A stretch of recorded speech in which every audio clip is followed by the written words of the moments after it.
হে WhatsApp, সবাই ভালো আছো আশা করি। আজকে আমরা পড়ব ভরবেগের সংরক্ষণশীলতার সূত্র। আমরা ভরবেগের সংরক্ষণশীলতার সূত্রটি Newton's third law, every action has an equal and opposite reactions. So প্রত্যেক ক্রিয়ারই সমান ও বিপরীতমুখী প্রতিক্রিয়া রয়েছে।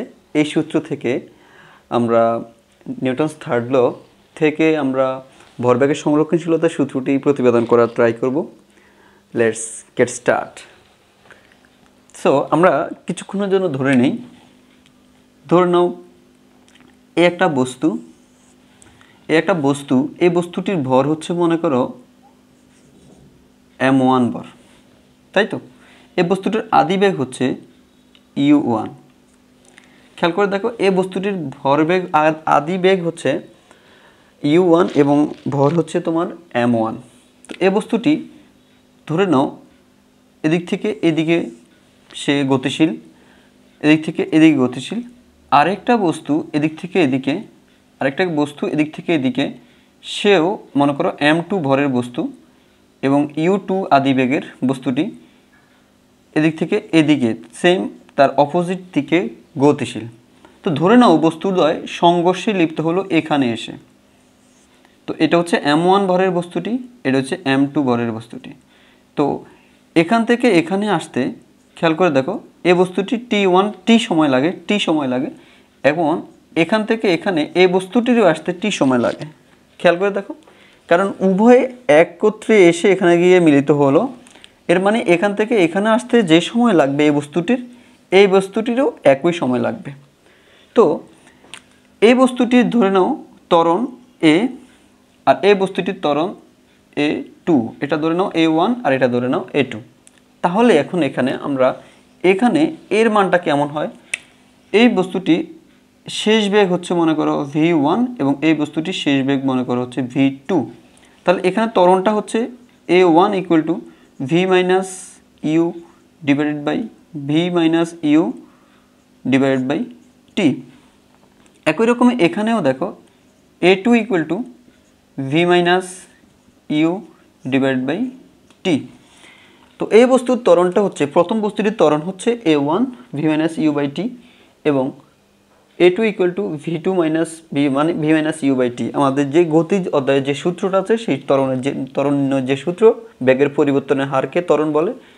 তো আমরা ওই সূত্র অনুসারে আমরা এর মানটা লিখলাম।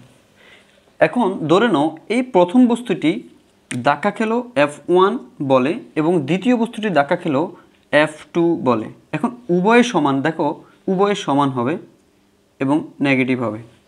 নিউটনস থার্ড ল ব্যাপারটা হচ্ছে এরকম, একটা বস্তু মনে করো একটা দেয়ালের সাথে ধাক্কা খেয়ে এখান থেকে এখানে যে বলে ধাক্কা খেলো ঠিক একই বলে পিছনের দিকে সে বিপরীতমুখী বল সে অনুভব করবে, পিছনের দিকে একই রকমের বল অনুভব করবে। অর্থাৎ আমি যদি তোমাকে বলি খুব অল্প পরিমাণ তুমি আস্তে করে এভাবে ধাক্কা দিলে যতটা হাতে ব্যথা পাবা, আর জোরে একটা ধাক্কা দিলে ঠিক এর চেয়ে বেশি ব্যথা পাবা।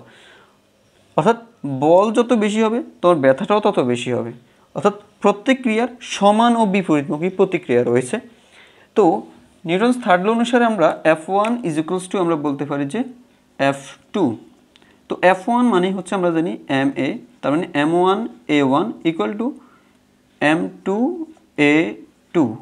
একটু খেয়াল করে দেখো, এখানে f1 আর f2 আমাদের কথাটা ছিল কি সমান ও বিপরীতমুখী হওয়ার কারণে আমাদের এখানে একটা মাইনাস আসবে। দ্যাটস ওয়াই এখানে একটা মাইনাস। খেয়াল করে দেখো, সমান ও বিপরীতমুখী হওয়ার কারণে f1 R f2 same, but এখানে একটা মাইনাস হবে। এবার m1 a ইকুয়াল টু, তুমি দেখো সূত্রটা কি v1 minus u1 divided by t। Same সময় লাগে এখান থেকে এখানে সেম সময় লাগে। ইকুয়াল টু আমাদের এখানে মাইনাস m2 আর এখানে v2 minus u2 divided by t। দেখো উভয় দিক থেকে আমাদের টি বাদ চলে যায়, টি বাদ গেলে এখানে গুণ করে দাও, তাহলে m1 v1 minus m1 u1 equal to minus m2 v2। দেখো মাইনাস হয়েছে প্লাস, টি তো বাদই, তাহলে আমাদের মাইনাস হয়েছে প্লাস m2 u2। খেয়াল করে দেখো এখানে এই m2 u2 এখানে হচ্ছে আদি ভরবেগ দ্বিতীয় বস্তুর, আচ্ছা, এর আগে বলুন এই ভরবেগ কাকে বলে? একটা বস্তুর ভর ও বেগের গুণফলকেই তো ভরবেগ বলে, তাই তো? তাহলে ভর ও বেগের গুণফল যদি ভরবেগ হয়, দেখো এখানে এটা হচ্ছে আদি, তো এই আদি দুইটাকে আমরা একই পাশে নেব, আর এই যে শেষ দুইটাকে আমরা একই পাশে নিব। অর্থাৎ এখানে শেষ, প্রথমটার শেষ ভরবেগ m1 v1, এই যে এটা দ্বিতীয়টার শেষ ভরবেগ, এটা মাইনাস আছে, এই পাশে আসলে plus m2 v2 equal to, দেখো এই পাশে আমাদের m2 u2 আছে, এই মাইনাস এই পাশ থেকে এই পাশে গেলে প্লাস m1 u1। তার সাথে আমরা বলতে পারতেছি যে m1 u1 plus m2 u2 equal to m1 v1 plus m2 v2, m1 u1 plus m2 u2 equal to m1 v1 plus m2 v2। এটাই হচ্ছে আমাদের ভরবেগের সংরক্ষণশীলতার সূত্র। অর্থাৎ আদি অবস্থায় বস্তুদ্বয়ের ভরবেগ এবং শেষ অবস্থায় বস্তুদ্বয়ের ভরবেগের যোগফল, আদি অবস্থায় বস্তুদ্বয়ের ভরবেগের যোগফল এবং শেষ অবস্থায় বস্তুদ্বয়ের ভরবেগের যোগফল উভয়ের সমান। এটাই হচ্ছে আমাদের ভরবেগের সংরক্ষণশীলতার সূত্র।